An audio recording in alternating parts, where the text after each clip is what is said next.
You're listening to Cards to the Moon, a podcast about trading cards from both a collector and investor perspective. We hope you'll stick around for the ride as we take a deep dive into the state of the hobby, share some hot takes, hopefully some useful advice, and fun stories along the way.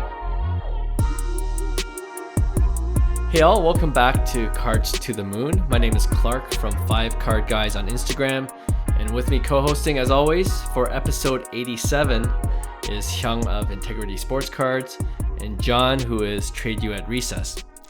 All right, off the top guys, I wanted to do a little mini dead wrong segment, but just focused on some NFL quarterbacks, because if you didn't notice, after 5 weeks, there's been plenty of surprises in the league, like some QBs who a lot of people were high on aren't doing that well, and a few have just been awful. Here's what I want to read. One quote from a sports writer from the Washington Post. He wrote, "Russell Wilson, normally cloaked in self-affirmation, looks distraught right now. Aaron Rodgers, normally the most unbothered star in sports, looks annoyed. Tom Brady looks haggard. Matthew Stafford looks overwhelmed, and Matt Ryan looks done." Right, so and he's picking on the old QBs, the guys, all the vets, all the ones we know best, right? But there's a couple of younger guys who are not performing as well. So I thought we could quickly go through just a list of 5 QBs I selected, and let's say if we're willing to admit now, almost a third into the season, whether we've been dead wrong on their potential this year or if we're still giving them a chance. All right, so let's start with Russell Wilson of the Denver Broncos. John, you can start off because you were high on the Broncos preseason. So are you ready to give up on Wilson and the Broncos? I'm still going to give it a chance. I'll Okay. consider it a wrong, not a dead wrong. I'll give him a chance. I mean, these guys are vets for a reason. They won't, I hope they won't wilt under the regular season pressure. So I could see it turning around. And I know you're going to probably mention a couple of other vets here, but I'm going to give it a little bit, maybe 3 more weeks. After that, if he loses 2 of 3, it's probably looking like a wrap for their playoff, like a potential playoff run. So yeah, I'll give it a couple more weeks. Okay. Young? For me, before I said Russell Wilson, I'm long on Russell Wilson in general. So I think you can't gauge it off of 5 games, and obviously it's going to affect his prices if he doesn't perform the next few weeks. But I'm still giving Russ Wilson a chance because I think he's a future Hall of Famer. I think his prices are somewhat cheap. So yeah, I think I'm just long on him. So I'll be holding. All right. Yeah, I guess if you're long on Russell Wilson, for sure, I would just wait even a little bit longer because I think it's just going to go down even further, in my opinion. And, for football, I'm always about the short-term flips because, there's so many injuries involved unless they've already established themselves, like some of these vet players. But, for me, I think I would rather invest elsewhere. And so I'm off Russell Wilson personally. And it looks like the Broncos team, like that one game where they couldn't score a touchdown. It's kind of, I don't know. It's only 5 games, but in a 16, 17 game season, you don't have a lot of time to prove yourself, right? And I might have to say I'm kind of wrong on Russell Wilson coming into the Denver Broncos. I thought he could really lift up this team, but they're having issues. So I'm on to the next guy. All right. Next vet, Tom Brady. Okay, like we know Tom Brady is a Hall of Famer, and he's going to be fine. But if you're looking at this season and this season only, do you think he's stayed on 1 year too long? Did he make that Cardinal old vet mistake where he should have probably left last season or a couple seasons ago on top? Or do you think Brady's got what it takes to correct the ship? I think it's too early to say. I mean, like 5 games in the season, like John said, veterans will perform when they need to. And, it's still a long season, still weeks away. You can't give up on Brady after 5 games and it's not even like, they're 2-3, I believe. So, yeah. They could turn it around, and Tom Brady, he's the goat of goats almost, right? So I would say, long on Brady as well. All the vets I'm long on. Okay. Bucks are actually 3-2. 3-2. Right? Yeah, so they're doing okay. So I'll play off that. They still have a winning record. As long as they make the playoffs, Tom Brady is going to be Tom Brady. Regular season right now, he's looking wilted, but I'm going to chalk it up to his divorce, man. Let him take care of his divorce stuff. Let him sign those papers or whatever he has to do, and then get right back into football 100%, and I think he'll be fine. And regardless, even if, let's say, he's not fine, Tom Brady is obviously different than Russ Wilson in that I don't think a single season is going to do anything to his cards. Obviously, we want to see that, that second win with the Bucks. That's what people want to see. That'll just make his, GOAT status just go to the next level. But yeah, he's in a different space. Yeah, I'm gonna agree with you guys. Like the Buccaneers, he could probably use a couple more elite guys. But if anyone could work it out in terms of playing with the cards he's dealt with, I think Brady's the guy. So 45 this year. 45, I believe. Yeah. Jeez, dang. So he knows how to keep in shape, and he's a smart quarterback too. I think we've talked about this off the air too. So, yeah, we're still in on Brady. All right, I feel like it's going to be the same thing with Aaron Rodgers of the Green Bay Packers. Also, 3-2 winning record, but yeah, anything else to add to that?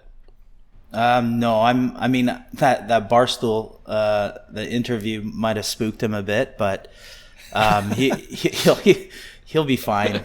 Like I said, the vets I'm long on. I believe, especially on their card prices, I think Aaron Rodgers has a lot of room to grow in terms of his cards, and it's just a matter of time before the market corrects and catches up. Either way, but I think I think his prices are low.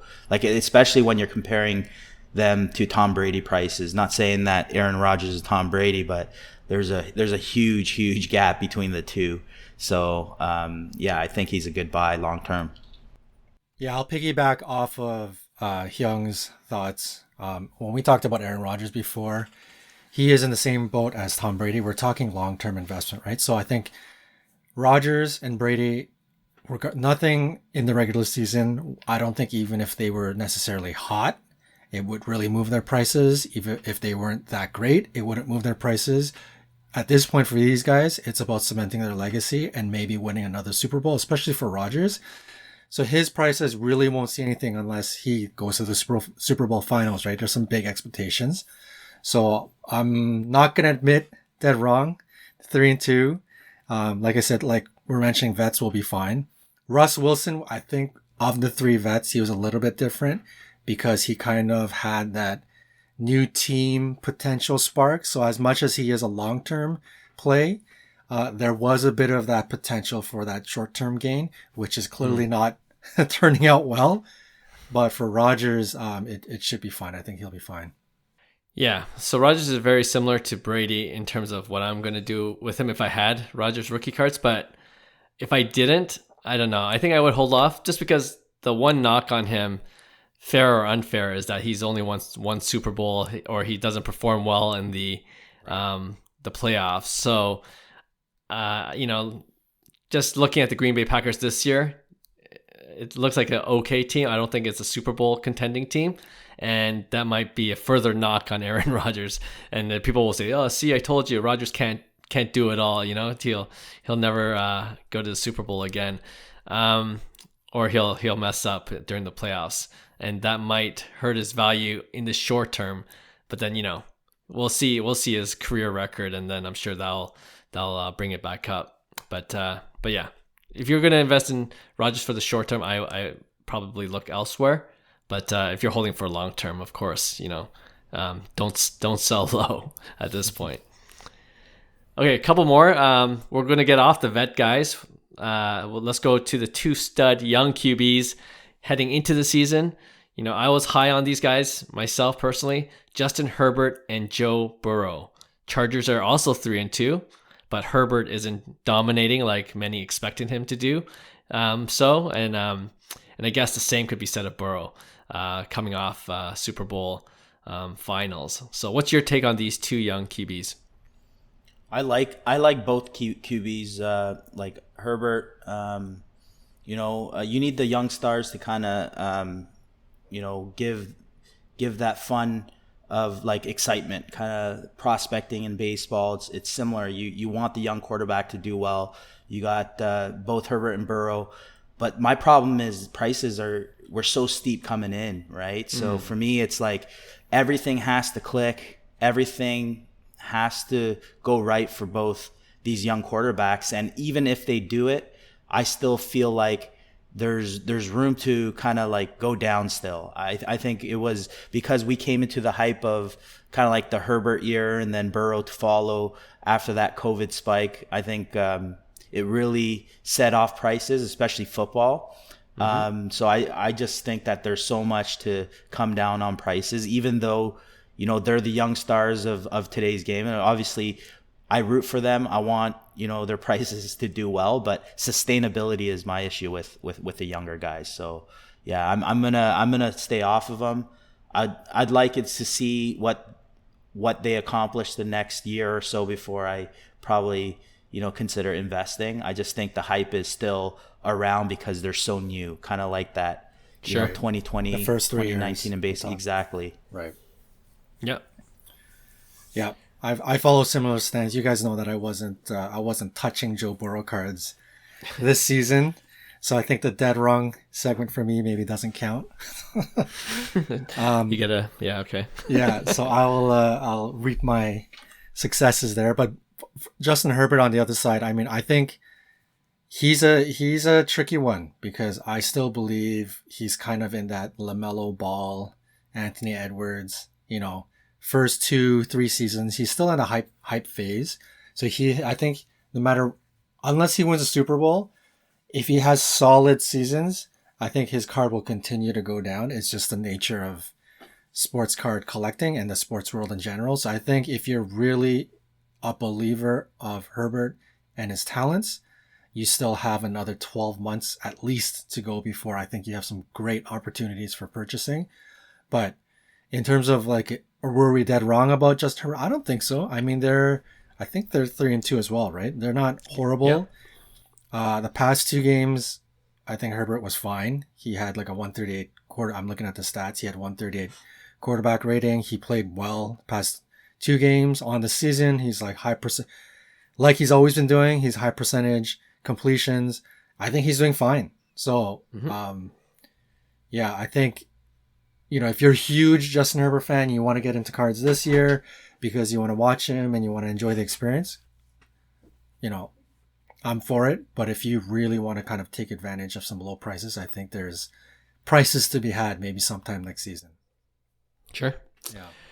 Yeah, I think for me with Herbert, because I have the field level silver rookie card, PSA Right. 10, and I was hoping that, like I bought low in the off season, and then I was going to try to flip him, but then, he didn't come off to a super hot start. And like you said, John, he's doing well enough, but I think the expectations were so high going into it that he's just not living up to that hype, right? So his price is actually for that card, and in general, like it's hasn't gone down that much, but hasn't gone up either. It's just kind of stagnant. It's kind of going sideways. And I'm finding the same for Joe Burrow. It's coming down a little bit because of the Super Bowl hype. Obviously, it couldn't sustain at that level, but it's settled down to a nice like baseline, and it's not going up or down. And I think it's what Hyung, you were mentioning. Like it was so high to begin with. It's kind of settled down into this like lower level. But I think it's safe there as long as they continue to perform the way they have, and people still see that there's potential in these 2 young quarterbacks. They got to start winning. That's key. Like if you look at all the great quarterbacks, like Pat Mahomes, like all those, they win, right? They have winning records, and these guys are sitting 500 on their career, so they have to start turning a page really quick if they want to kind of make that noise and sustain. I can't, even if they do well, I don't think the prices could sustain just based off day traders, right? Yeah, that's a good point for sure. And I think that's a good way of seeing it. Like if you look at their team in general and their team's not as strong, or they're not performing, or they got injuries and they've got challenges ahead, maybe if you have some of their cards, it's a good time to unload, even if you're not going to profit off of it, and look for other young QBs, or any QBs for that matter, that are on winning teams, and you might be able to see a spike in season at some point. Right. Yep. So I know it's only 5 games, but I thought we could do a quick NFL QB update. It's been pretty crazy for Eagles fans. I'm sure they didn't expect to be 5-0. Oh yeah, there's one dead wrong. I'll admit to. Jalen Hurts. I wasn't high on that guy. Me too. So, I'll admit that one. Hyung can bask in the glory. There you go. Hyung was right, and we were wrong about Jalen. But yeah, there's a lot of surprises. I guess that's why we all love the NFL too. There's season to season, a lot can change. Let's move on to our Friday discussion topic. And I saw our hobby friend Scotty B release a video on his YouTube channel on who he's targeting in the baseball offseason. Side note, if you're a baseball card collector and you don't know Scotty, do yourself a favor and subscribe to his YouTube channel. Anyway, I got our discussion idea from his video and wanted to ask you guys the same thing. Is there anyone you're targeting in the offseason? I know there's still the postseason going on, but ever since our Blue Jays gave up a 7-run lead to the Mariners in the AL Wild Card Series, I just want to move on. Okay, so for us, the off season has already begun. So yeah, who are you guys looking to potentially pick up? For me, it's a mixture of kind of like the veterans and kind of like the young stars. I still believe in some of the young stars in today's game, because their prices have fallen so much. It's kind of similar to the football discussion we had. We're just drawing the same parallels. The superstars of baseball can't sustain those prices, right? And you're going to see the same price action with football, right? So I think there's a point in time, obviously the young stars, there's going to be a floor, I think, because they're going to be so relevant in this day and age. So guys like, I think Soto, Vlad, Tatis, and even Jordan Alvarez, I think, are great purchases on young stars, just because I think they're going to be the future of kind of baseball. So they're going to always be relevant. So, and prices have come down a lot on these guys. We talked about this with like guys like Vladdy, obviously a very disappointing season for the Jays, or just the way they ended it. And he didn't put up the numbers, I guess, the people were expecting, which is normal. I mean, he had a great season. It wasn't his best season, but it's somewhere in between kind of his first couple seasons and his kind of like his MVP season, or his runner-up MVP season. So I think Vladdy's going to continue to hit. I think he's one of the young superstars that are going to, provide that flair and kind of like fun in baseball. Same with Soto, same with Tatis. These guys are all having playoff experience at a really young age, which is good. So I'm going to invest in the younger guys like that. Soto, Vlad, Tatis, Jordan, probably buy in the off season. I think some of the prices are really cheap there. And then maybe some of the veterans, such as like Trout, I think his prices are really down. So I think it might be a really good opportunity. Like I said, I think Arenado is super underrated, and I think we could definitely pick up something for very, very cheap, as well as Machado and guys like Bryce Harper. So yeah, I'm getting the list ready. I have a couple guys I'm targeting. I do like Scotty B's picks. I'm not a huge Correa fan, to be honest, but like I do believe like guys like Kershaw are great investment long term as well. We're gonna realize how good Kershaw was. I mean, he's showing it every single year, but like he's legit one of the most dominating pitchers in modern baseball, right? So yeah, that's a good list. I am personally, I mean, we have the Sport Card Expo in Toronto coming up early November. I am personally targeting Shohei Ohtani. Everything, it has everything to do with who he is, his pricing, and of course, being a fan, I wanted to collect his stuff, so there's a bit of a bias, more so than other things that I think have potential to make a lot of money. I think Ohtani is my number one target to try to trade into. I don't own any Ohtanis right now. Number two would be Soto. Really depends on what the Padres do. If the Padres end up winning it all, I mean, they're facing the Dodgers, right? It's going to be tough. But let's say they win it all, I probably won't try and touch Soto when it comes to the show in November. But if they end up losing to the Dodgers, I'll probably try and double up on a Soto card. So those are my two targets. And then I think in general, in terms of trying to find the next big hit, no pun intended. Clark, you kind of mentioned how you try and predict who the MVP will be for the upcoming season. That's kind of the way you strategize around who you pick. I'm really starting to think if you can predict the home run leader, I think that's what you go for. Because if you look at, this year, who's the big name? Aaron Judge, right? Last year, who had the biggest gains in the league in terms of card value, right? It was Vladdy, it was Shohei. I mean, they're 1 and 3 in the home run race, right? Years before that, 2020, we'll call it a wash because I don't know whether it was a 60-game season or whatever. But the years before that, you look at Pete Alonso, Cody Bellinger. If you can remember that back to 2019, their cards were huge, monstrous, right? So I think if you could predict home run leaders, I think there's a play there. Obviously, it's a huge risk, but if you believe Aaron Judge is going to be the home run leader next year, I think he's a perfectly fine play. If you believe it might be, it could be somebody like Yordan Alvarez, and that could be a play too, right? Even if you wanted to maybe dabble in Pete Alonso. So I think there's something to maybe taking what you strategize and trying to predict the MVP and try to predict the home run leader, and I think you might have something there. So just something to think about. Yeah. Love that strategy. And I think, for me, I thought going into this season, in our earlier podcast, I said Lewis Robert all the way. This is his year.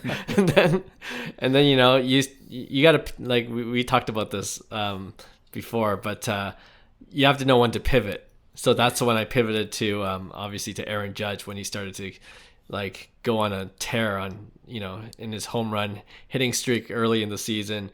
And then at 29 you're like, oh, there's a chance. It's not going to be easy to hit 60, but yeah. If there's a chance, I'd rather take that risk than waiting for Lewis Robert to turn things around. Right. You know what I mean? So but I mean, I think you guys both named all the guys I'm trying to target. I love the Mike Trout. I know it's not everyone's budget, but I don't think people realized how well he performed in under 120 games. Scotty B points this out in his video, right. But I was hoping that he wouldn't because I was, I wanted that to be a little bit of a secret until I bought a Mike Trout card. He's only the 4th or 5th player in MLB history to hit 40 home runs in less than 120 games. Right. Just imagine, he easily could hit 50 if he played the full season. Yeah. You know what I mean? So that's another strategy. I think I talked to you about that, John, where I look for a guy that was injured the previous year, but if he could just give me one good full season at his potential, right. That's then Robert. Yeah, I thought so. But it's 2023. He got injured. It's 2023. Double down this year. Quadruple down. I didn't hear any of you guys say Lewis Robert as the guy you're targeting in the offseason. But I'd pay to take his slabs. Yeah, that's the problem. Yeah, but I mean that strategy worked for me 2 years ago with Shohei. He had that one injury riddled season. I'm like, just one season, and then of course he did it in his MVP year. And I think Mike Trout is that guy for me. If he could afford it, if he next season he plays 150 games at least, I mean I have no doubt his stats are going to be ridiculous, and you're going to profit. If he plays 150 games next season, his prices will go back up for sure. Yeah, I think a lot of people got shaken by that news, and you mix that in with the bear market. But I still think we talked about this, like some of his cards are just overpriced. Like especially his Topps update, I think it's just based off pop counts and sustainability in terms of pricing. I think they just had to correct itself, and it was just a bad timing for all that news to happen when the market was starting to go down. So that's why I do believe he could be a very good buy in the offseason, especially some of his cards. I think a 2009 Bowman Chrome Refractor sold for like 10 grand or just maybe a bit over 10 grand, which is insane, right? So like for me, it's like those are the opportunities that we look back and we're just like, oh man, it's like, 3 times less than the peak, so Yeah. True. Yeah. That's a good point. Definitely. The other guy I didn't hear any of you guys mention, but I think could be a sleeper pick is Bo Bichette. Hyung, I know you mentioned to me like he had very similar stats to another guy we're high on. Do you want to share that? Yeah, when I said this before, like I mean this was pre 20 his second season, so this is 2019 2020. I really got like Mookie Betts vibes, like in terms of the type of player, type of hitter that Bo Bichette could become. And obviously this was before he put up the last two seasons. His rookie season, obviously, pitchers haven't seen him. Same with Tatis. Like they start doing advanced scouting reports. They have a lot more data. They know how to pitch them more efficiently. But I thought Bichette I've always been high on Bichette just because his ability, his playing ability is like that of someone you would call a gamer in kind of like baseball. Yeah. Obviously, that hurt really bad. What happened. With with Seattle with Springer and stuff like that. That was a tough pill to swallow. But I mean, these guys are young still, right? And these guys are playing in front of 45,000, and sometimes failure is what's needed for them, right? For them to kind of rebound. And you look at Mookie Betts' numbers when he was younger. Obviously Mookie, had a crazy season that one year when he won the batting title and the MVP. So I can't say Bo Bichette is a comp to Mookie Betts, but I could see similarities in terms of their gameplay, the way they are as hitters. I would say Bo is a little more erratic.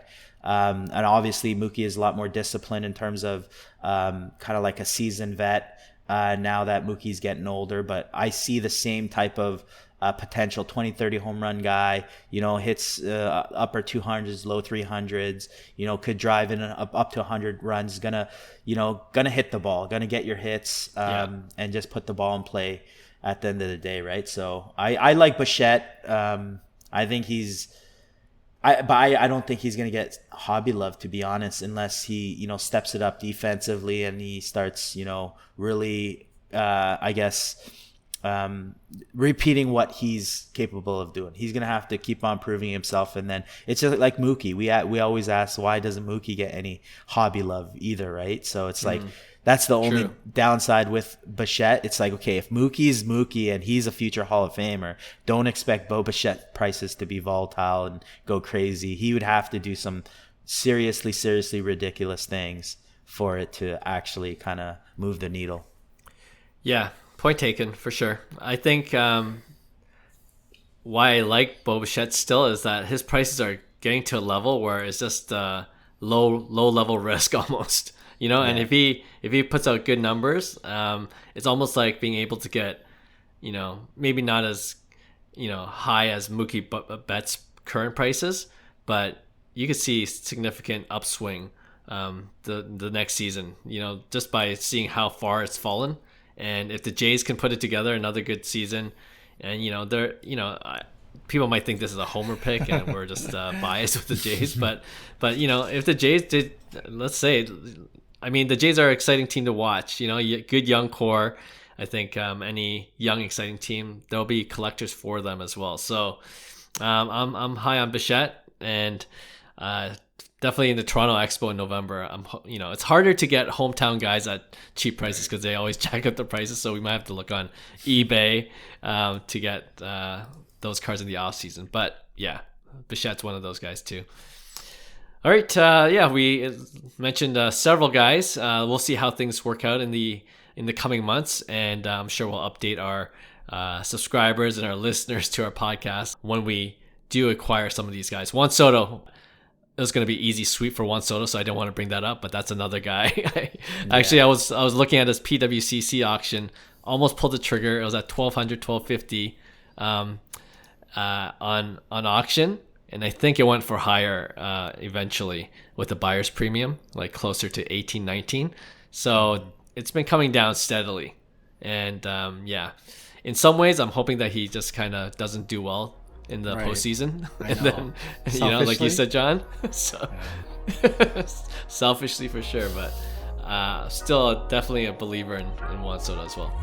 That wraps up this Friday's episode of Cards to the Moon. Thank you once again for listening to this show. Can't wait to be with you guys next week for a brand new show on Tuesday. See you then. Bye. Hey, thanks for listening to Cards to the Moon. We'd really appreciate you subscribing to our podcast wherever you listen to your podcasts. And you can also connect with each of us on Instagram at 5cardguys, or you can follow Hyung at Integrity Sports Cards, or John at TradeU at Recess. You can also check us out at 5cardguys.com. Thanks again, and hope to connect soon.